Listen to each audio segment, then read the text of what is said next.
할렐루야. 오늘 하나님 말씀 사도행전 19장 23절부터 29절의 말씀입니다. 사도행전 19장 23절부터 29절의 말씀 보겠습니다. 자, 같이 합독합니다. 그때쯤 되어 이 도로 인하여 적지 않은 소동이 있었으니 즉 데메드리오라 하는 어떤 은장색 아데미의 은감실을 만들어 직공들로 적지 않은 벌이를 하게 하더니 그가 그 직종들과 이러한 영업하는 자들을 모아 이르되 여러분도 알거니와 우리의 유족한 생활이 이 업이었는데 이 바울이 에베소뿐 아니라 거의 아시아 전부를 통하여 허다한 사람을 권유하여 말하되 사람의 손으로 만든 것들은 신이 아니니 하니 이는 그들도 보고 들은 것이라. 우리의 이 영혼만 천하여질 위험이 있을 뿐 아니라 큰 여신 아데미의 전각도 경홀히 여김을 대고 온 아시아가 또 천하가 위하는 그의 위엄도 떨어질까 하노라 하더라. 저희가 이 말을 듣고 분이 가득하여 외쳐가로되 크다 에베소 사람의 아데미여 하니 온 성이 요란하여 바울과 같이 다니는 마게도냐 사람 가이오와 아리스타고를 잡아가지고 일제히 연극장으로 달려 들어가는지라. 아멘. 이 사도행전 19장 자체가 사도 바울 일행이 3차 선교 여행 도중에 에베소에서 사역하던 때 그때 일어난 사건들이요. 사도 바울 3차 선교 여행의 대부분을 에베소 지역에서 사역을 했어요. 그래서 당시 에베소 지역은요, 소아시아에서 가장 부유한 도시예요. 그래서 교통과 항구가 발달을 했고 상업이 아주 발달한 도시였고 로마 총독까지 와서 제법 큰 사건을 재판할 정도의 큰 도시였어요. 그리고 수많은 사람이 이곳에 모이게 되면서 각지에서 모인 사람들과 문화와 종교들로 인해서 이방 미신의 또 중심지이기도 한 것이 바로 이 에베소 지방이에요. 특히 에베소가 다른 도시보다 유명하고 자랑할 만한 것은 역시 거대한 아데미 신전이요. 지금도 가면 있어요. 이 아데미 신전의 기둥만 127개. 이 거대한 신전은 당시 에베소 사람들에게 아주 가장 큰 자랑거리였죠. 에베소는 또 다산의 여신 아데미의 대신전이 있었던 도시예요. 그래서 파르테논 신전보다도 4배나 더 큰 이 신전은 고대 세계 7대 불가사 중에 하나로서 온 아시아와 천하로부터 숭배를 받았던 곳이 바로 이 아데미 신전이죠. 이 아데미는요, 사냥의 여신 아니면 달의 여신이라는 뜻으로 에베소의 수호신이고 소아시아의 모든 여신의 어머니격으로 모시는 그러한 신이에요. 풍요와 다산을 주관한다고 믿었죠. 그리고 아데미는 그리스 신화에 등장하는 12신 중에 한 여신으로 제우스와 또 여신 네토 사이에서 태어난 딸, 그가 바로 아데미인데 아폴로 신하고 같이 쌍둥이 남매로 태어난 자가 바로 이 아데미입니다. 이 아데미가 태어날 때 먼저 세상에 나온 후에 어머니 넥토가 아폴론을 출산하는 것을 도와줬다라고 전해지는데 이 때문에 그녀는 출산을 돕는 여신으로 숭배가 됐고 특징적인 게 뭐냐면 이 다산의 상징으로 온몸에 24개의 가슴을 가진 풍요와 다산의 신으로 불려왔어요. 그리고 아르데미스는 사냥을 즐기는 여신으로 활과 화살을 들고 다녔고 야생동물과 자연을 보호하는 역할을 했다라고 그래요. 그녀 이 신성한 동물로는 사슴과 곰이 있었고 숲속에서 님프들과 함께 생활하고 인간 세계와는 거리를 두었다라고 얘기를 해요. 또한 그녀는 순결을 맹세한 신으로서 결혼과 연애를 거부했어요. 그래서 자신과 동료 님프들의 순결을 지키기 위해서 강력한 처벌을 내리기도 했다 그래요. 이 아르테미스의 관련된 신화 중에 대표적인 이야기가 바로 악타이오니라는 그 사람의 비극이에요. 이 악타니온이 누구냐면 사냥꾼이었는데 우연히 숲속에서 목욕하는 아르테미스를 받고 이에 격분한 아르테미스가 그를 사슴으로 변하게 했고 결국 악타이온은 자신의 사냥개들에게 물어서 뜯겨 죽는 형벌을 받았다 그래요. 그리고 또 다른 얘기가 뭐냐면 그리스도의 변신 신화가 있죠. 아르테미스를 섬기던 요정 칼리스토는요 제우스에게 유혹을 당해서 아이를 갖게 돼요. 이를 알게 된 아르테미스는 그녀를 곰으로 변하게 했다고 그러죠. 그 후에 칼리스토는 하늘의 별자리인 큰 곰자리가 되었다라고 지금 내려오는 전설이죠. 또한 아르테미스는요 트로이 전쟁과 관련된 신화에도 등장을 합니다.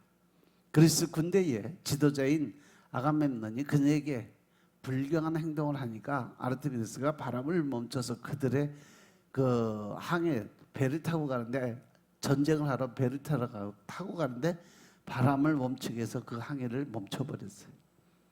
이 일로 인해서 전쟁을 못하게 되니까 결국 아가멤논은 자신의 딸 아피게네니아를 희생의 제물로 바쳐야 됐고 그 희생의 제물을 드림으로 해서 바람이 다시 불어서 전쟁을 시작해서 그것을 맺을 수 있었다고 얘기를 해요.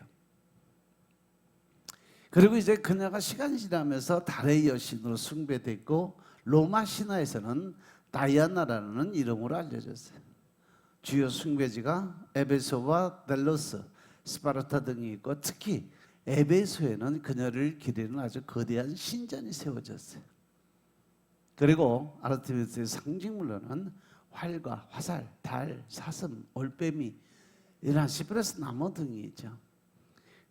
아르테미스는 독립적이고 강인한 여성의 상징으로 여겨지고 자연과 동물을 보호하는 여신으로서 인간 세계와는 일정한 거리를 유지했다고 그래요. 그녀의 신화는 여성의 자율성과 강인함을 강조를 했고 사냥과 야생의 세계를 지배하는 신으로 모습을 보여주고 있습니다. 그리고 에베소를 비롯한 아나톨리아의 에게해 연안 도시들은 가나안 원주민들이 아스타롯과 아세라 여신을 섬겼던 것처럼 예전부터 달의 여신인 키벨리를 숭배했었죠. 에베소에도 예외는 아니어서 풍요와 다산의 상징인 키벨레를 전통적으로 섬겨왔어요. 특히 에베소는 아주 오래전부터 대대로 여신을 섬겨왔었는데 사도행전에 나오는 아데미 여신 이전에 데모신인 키벨레를 여신을 섬겼고 키벨레의 다른 형태인 아데미 여신이 그 뒤를 이었고 카톨릭이 들어온 이후에는 예수의 어머니인 마리아가 그 자리를 차지해서 마리아가 신성시됐죠. 이 에베소 지역에서 사도 바울은 정사와 권세와 이 어둠의 세상 주관자들과 하늘에 있는 악의 영들과 치열한 영적 전쟁을 벌인 것이 바로 이것이에요. 에베소 6장 12절의 말씀처럼 너희들이 싸우는 것은 바로 혈과 육의 싸움이 아니라 바로 영적인 싸움이다. 즉 이 에베소에서는 영적 싸움이 엄청나게 많이 있었어요. 물론 사도 바울이 사역했던 도시마다 악한 영들과 싸움은 있었지만 특히 이 에베소 지역에서 다른 도시보다 가장 치열한 영적 전쟁이 벌어졌던 것이 바로 에베소 지방이에요. 그래서 이 에베소 지역은요 아시아와 유럽의 중간 지점에서 동서양의 문물 교류의 중심지로 아주 중요한 역할을 한 아시아의 최대 도시로서 복음이 유럽으로 확장된 데 있어서 아주 중요한 위치를 차지하고 있었어요. 그래서 에베소는요 유럽으로 복음이 확장되는 선교의 관문이 되는 그러한 지역이었어요. 에베소뿐 아니라 골로새와 라오디게아 교회는 사도 바울이 방문은 하지 않았지만 교회들이 속속 서게 됐죠. 또한 에베소 교회는요 사도 바울뿐 아니라 사도 요한, 디모데 등도 목회를 했을 만큼 소아시아 중심의 교회로 발전을 했죠. 특히 이 아데미는 소아시아에서 가장 강력한 신으로 부상했고 로마 제국 전 영역에 걸쳐서 위세를 떨친 그러한 여신이었어요.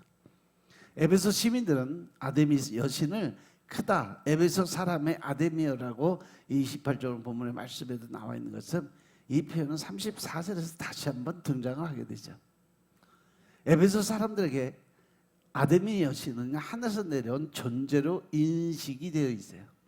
그렇게 내려오는 이 제우스의 권세하에 땅에 내려온 신을 의미하는 아주 신성한 표현이었어요.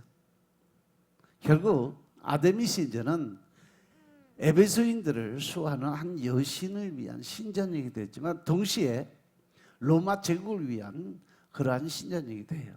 따라서 아데미 여신은 끊임없이 팽창해 나가는 이방 종교와 로마 제국 힘의 상징이었어요.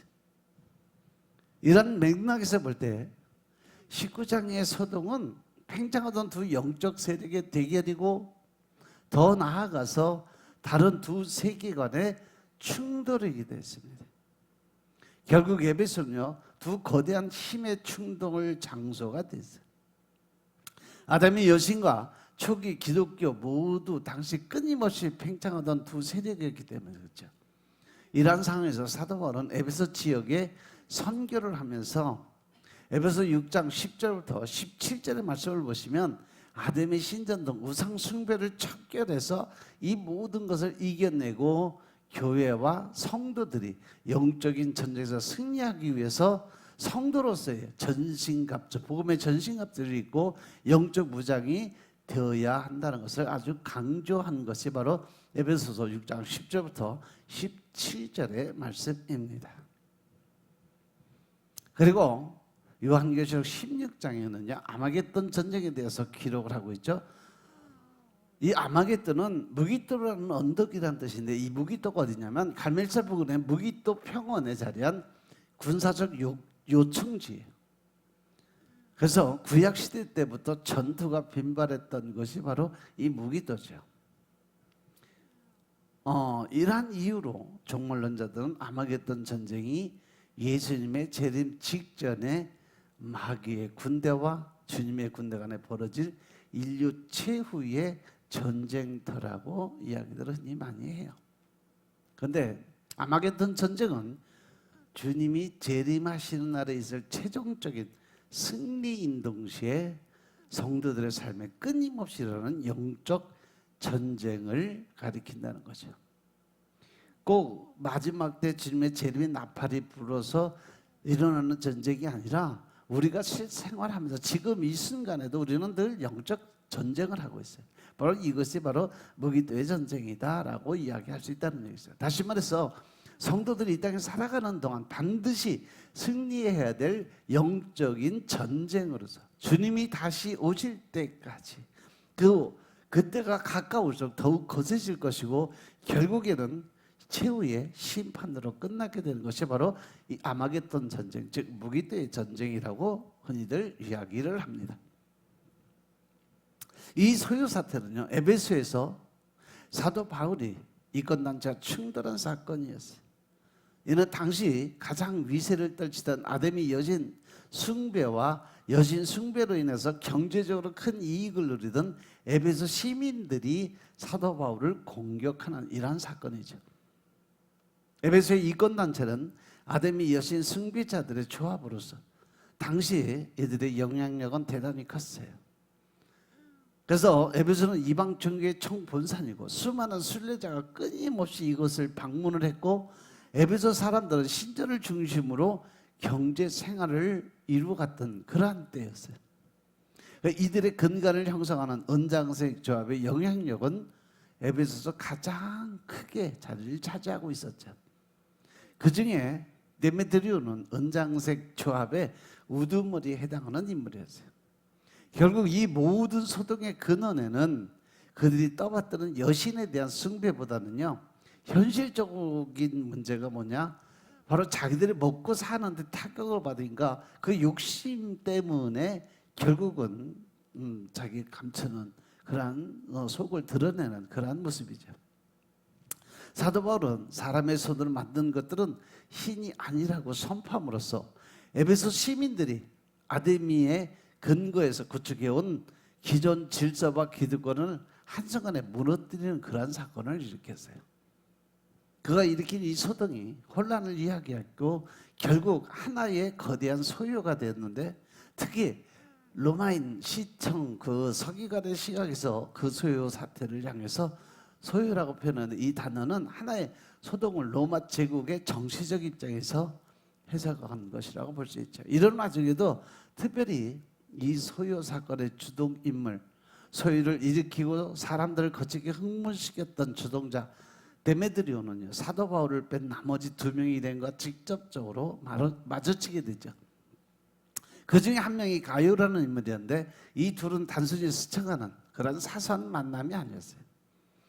둘 다 생전에 잊을 수 없을 만한 일이 벌어지는데, 데메드리오는 이 가이오를 결박하고 나서 성난 군중들 앞에서 극도로 오른 감정으로 가이오의 신변에 위협을 가하게 되죠. 그런데 에베소 서기장의 중재로 인해서 가이오를 포함한 사도 바울 일행은 무사히 풀려나고 에베소에서 떠날 수 있게 됩니다. 사도 바울 일행이 떠났음에도 불구하고 3년이나 사도 바울이 가르치고 전파했던 도시 에베소에는 점차 많은 사람들이 복음을 받아들이게 됐고, 에베소 교회가 부흥을 하면서 그곳에 사도 바울의 영적인 아들 디모데가 목회자로 세워지는 사건이 그때 벌어지죠.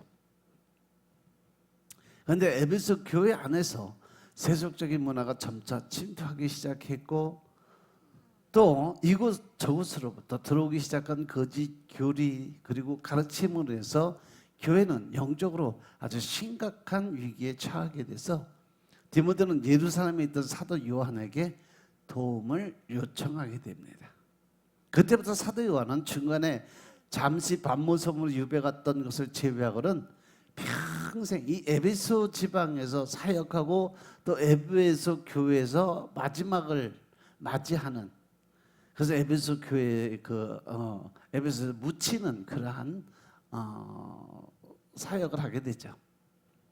이런 가운데 은장색을 팔던 데메드리오는 사도 요한의 행적에 관심이 많았고, 하나님의 구원 섭리는 데메드리오가 사도 요한이 전하는 복음을 받아들이게 만들었어요. 마치 핍박자 사울이 복음을 전하는 이방인의 사도가 된 것처럼 복음의 핍박자였던 데메드리오도 결국은 사도 요한이 전하는 복음의 말씀에 의해서 변화가 돼요. 그래서 복음을 받아들이고 나서부터 그가 아주 신실한 신앙인이 되었어요.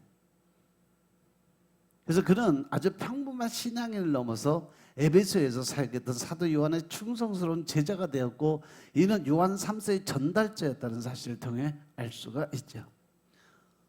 요한 3세의 편지를 전달한다는 것은 그 글을 쓴 발신자의 돈독한 어떤 신뢰가 없이는 절대 불가능하기 때문에 데메드리오는요, 사도 요한에게 아주 강한 신뢰를 받는 사람으로 변화가 됐다는 거죠. 그만큼 이제 하나님의 종으로서의 사명을 감당할 준비가 됐다는 거예요. 그래서 에베소에는 두 개의 서로 다른 영역과 영적 세력, 세계관이 충돌하는 곳이었는데, 이는 종말을 살아온 우리들에게 끊임없이 일어날 수 있는 일들이다라는 거죠. 따라서 성도들은 영적인 혼란뿐 아니라 세계관의 혼란을 겪게 될 거다. 그런데 사도 바울의 모습은요, 성도들에게 어떠한 시각으로 세상을 직시하고 대처해 나가야 될지, 그리고 어떠한 세상을 소망하며 살아가야 될지를 분명하게 보여주고 있다는 거죠. 따라서 성도들은 진리의 토대 위에 굳게 서서 영적인 전쟁에서 늘 승리하기 위해서 준비되어야 되고, 또 영원한 천국을 바라보고 전혀 흔들림 없이 좌로나 우로나 치우치지 말고 오직 예수, 오직 한 길을 걸어갈 준비가 반드시 필요하다라고 전해주는 말씀이 바로 오늘 말씀이에요. 그래서 여러분도 오늘 하루도 하나님의 은혜 가운데서 오직 주님의 영광을 위해서, 하나님 나라의 의의를 위해서 살아가는 하루의 삶이 되시길 주의 이름으로 축원합니다. 기도드리겠습니다. 아버지 하나님 감사드립니다. 오늘도 아버지의 은혜 가운데 우리가 주님의 은혜를 나누며 살아갈 수 있도록 도와주시니 감사합니다. 우리 마음속에 늘 신령과 진정의 마음으로 살아갈 수 있도록 도와주시고, 이제는 하나님의 사랑을 나누고 베푸는 그 삶 속에 들어갈 수 있도록 주여 축복하시니 감사합니다. 또한 아버지 오늘 하루도 하나님이 기뻐하시는 삶, 또한 하나님 웃게 만들 수 있는 하루의 삶을 살게 하시고 오직 예수 오직 한 길의 삶을 살아갈 수 있도록 축복하옵소서. 이 모든 말씀 우리 주 예수 그리스도의 이름으로 감사드리며 기도드려사옵나이다. 아멘.